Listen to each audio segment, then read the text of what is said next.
It's my pleasure to be here. Having grown up in a family of doctors, I have seen how hard and how passionately doctors work their entire lives. And even though I'm in the healthcare industry, I spend more of my time on the business side now. I've never been able to really forget as to the number of hours that I've seen not only my parents, but all doctors, their colleagues and friends really work to make things right for patients. So I just want to start by saying, all of you in this room have my utmost respect, and there's very little that I can probably tell you about, much more I can learn from you. But I thought, it'll be good to spend a few minutes, all of you are experts in your clinical fields, and you're abreast on the most up-to-date research, most cutting-edge information globally, so I can't contribute anything there. But what I can possibly comment on is just a little bit about what's happening in healthcare and how some of this could affect you in the next few years. Because as I travel, as I'm seeing healthcare globally as well as in India, there are multiple different things which are actually coming into play that are actually changing healthcare very significantly and very fast. And at least even though I've been building Metropolis now for the last almost 20 years, I have not seen healthcare change as fast in India as I expect it to change in the next few years. And so what are we really talking about? What's really transformational? So number one, I think in the last 20 years at least that I've seen, we've seen healthcare be very doctor dependent, very individual dependent. If you're a good doctor, you're clinically good at what you do, you develop a client base in your location and your geography. You continue to have loyal customers who come to you, patients who depend on you, certain GPs who will refer clients to you, and other specialists who will recognize what you do. And I think that's the first thing that's really changing. Not that that's going to disappear, but I think the influences now that are actually coming from other channels are actually going to be very significant. So is it really going to be enough for a doctor to continue to practice in their clinic without going outside as much? Possibly in the next 10 years, I think doctors will have to change the way that they possibly run their clinics to be able to adapt to what the consumer wants. The patient is actually the fastest changing in this entire equation. We're actually seeing patients expecting far more professionalism, where they're expecting much better infrastructure. They're not happy to go to dilapidated sort of small clinics anymore. They want to go to an infrastructure where they feel things are hygienic, things are safe, things are clean, not only the doctor but the staff is reliable. And I think with that changing expectation, what we're seeing is obviously a lot of doctors moving inside corporate hospitals rather than practicing in individual clinics on their own, which would be a real shame if that landed up happening for all doctors, because I genuinely believe that independence that doctors have when they're practicing on their own actually brings out possibly some of the best care for patients. Because there's not too many corporate rules, there's not too many guidelines of what they should and should not do, and they can really practice to their best passion and their independent satisfaction. But I think doctors will have to adapt to a couple of things. So number one, it's really going to be important to figure out what is the niche. I think often we've seen doctors tend to generalize, tend to say, I'm a gynecologist, I'm an infertility specialist. The question really is going to be, what's the subspecialty? What is the niche that patients are going to come to you for that's going to make it, you as the number one person in that particular environment? Because in India, when there's a lack of a physical infrastructure and lack of networks to draw patients in, actually having that differentiation by word of mouth, by virality is going to be a very, very critical part of really growing from here out. The second thing that's influencing patients today is social media, right? There used to be a time when patients would only talk to their friends and family and relatives and would take decisions about what doctors they want to go to. Today they're going and Googling and looking at reviews and checking what people are saying about doctors. Unfortunately, as we all know, some of those opinions are not necessarily correct. Some of those reviews are not necessarily correct, but people do rely on some of these reviews to make their decisions. So what should a doctor do in that situation? Unfortunately, I think in the US and other places where we've seen group practices come together and therefore share corporate costs and shared infrastructure, we have not seen that happen in India yet. Because that actually would be a way to actually get slightly more organized and be able to actually share certain costs, whether it's of the reception, of the registration, of your staff, of diagnostics, but even of things like making a web page, even of things like making sure that you're present on social media, making things like you're visible in different locations. And I would strongly suggest that some of the things that as docs you need to do, whether it's in individual practices or group practices, is to really think about how you continue to engage with the external market that allows you to continue to be independent, allows you to work with passionately, but also allows patients to see the hard work that you're doing really behind the scenes, because often they don't see it. And as we know, patients are moving more and more towards institutional brands, like the chains of hospitals, the names, rather than going necessarily by the doctor. So it becomes very important to therefore make yourself very visible. The second big change I think that we're seeing happening is obviously the number of patients coming through insurance, especially in metro markets, is significantly increasing. Today people who will come through, if you have not tied up with an insurance company, you don't have the ability to bill, you don't have the ability to collect money. That's going to be a challenge from a practice point of view as well. Because today it's all cashless, or it's in hospitals it's cashless, but in OPD, patients are still paying today, and then they're going and getting it reimbursed by insurance.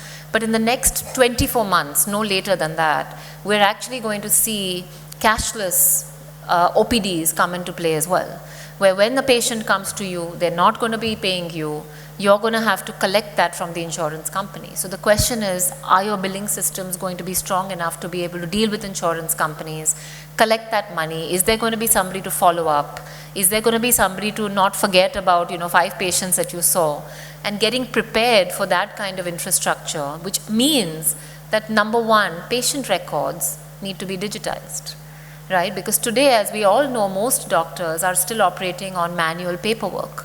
And when that happens, the hard work that it will take to actually move from a manual system to probably a digitized system will be a challenge. So the sooner you get about moving to that direction, the easier it will be for you to actually adapt to some of these changes that are happening.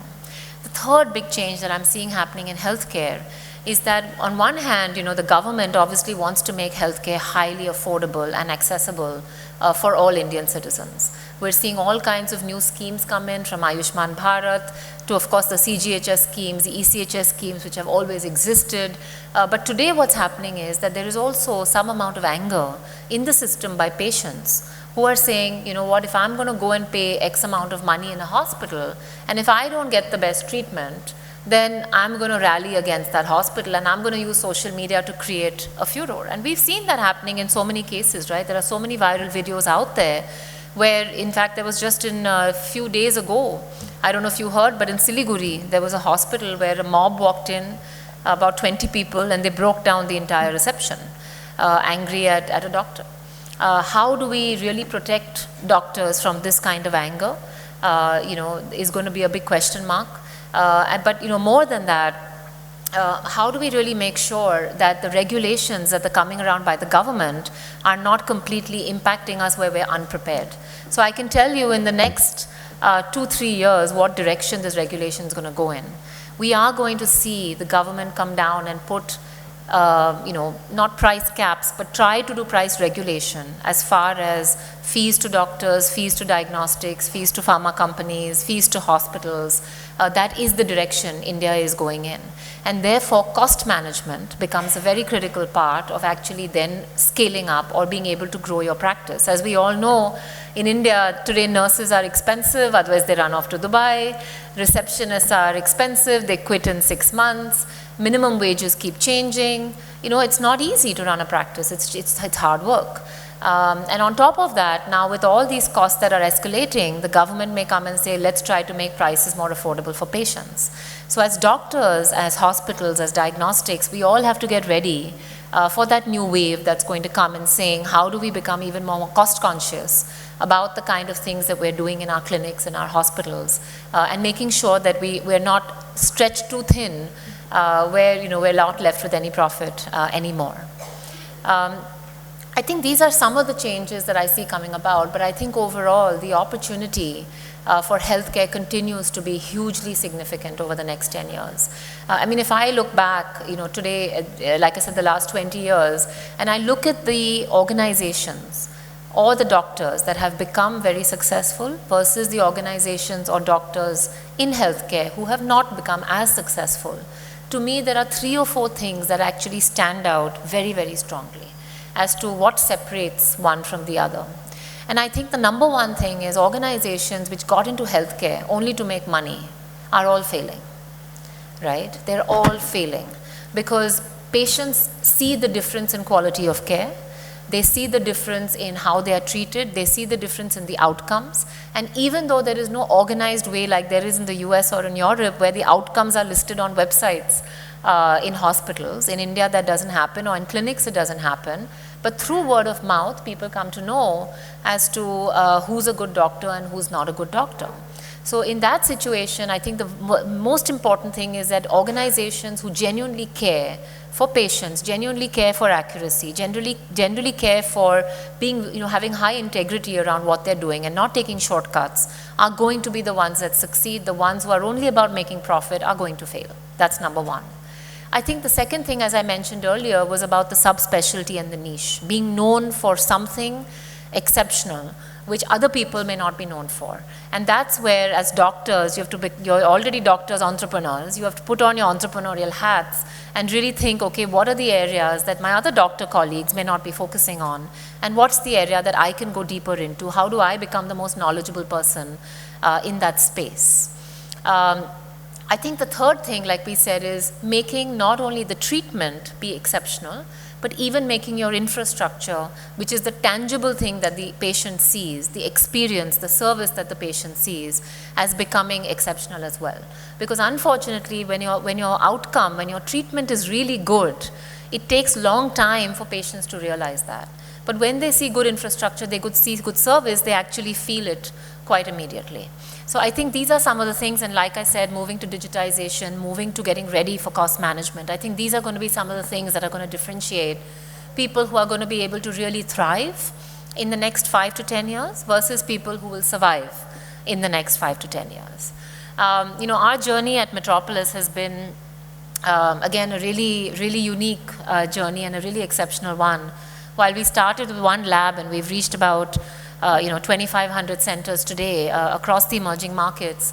To me, when people ask me what has been the reason for our perceived success, I've always said it's been honestly the ethics that I've seen at home. It has been the passion with which I've seen my parents work as doctors. It's been the integrity with which they take care of patients. It's been the no shortcut mentality, which are the same values which I've imbibed to put back into Metropolis. And I would say that has been the number one reason for the success of whatever we've tried to build. Because the idea has not been only profit and business and scale and expansion, although that's what the world sees. But really the core of what we've been trying to do has been about integrity, empathy, accuracy, quality, and really making sure that we're doing right by people, that we can sleep well at night and not feel like we're cheating anybody or we're doing things in a wrong way. I really hope that the Indian healthcare ecosystem in the next 10 years matures to really continue to congratulate and reward exceptional doctors like yourselves who work so very hard with so much passion. And people continue to see the kind of knowledge and service that you're actually doing to humanity and to the communities in India. And again, I thank you for all your efforts.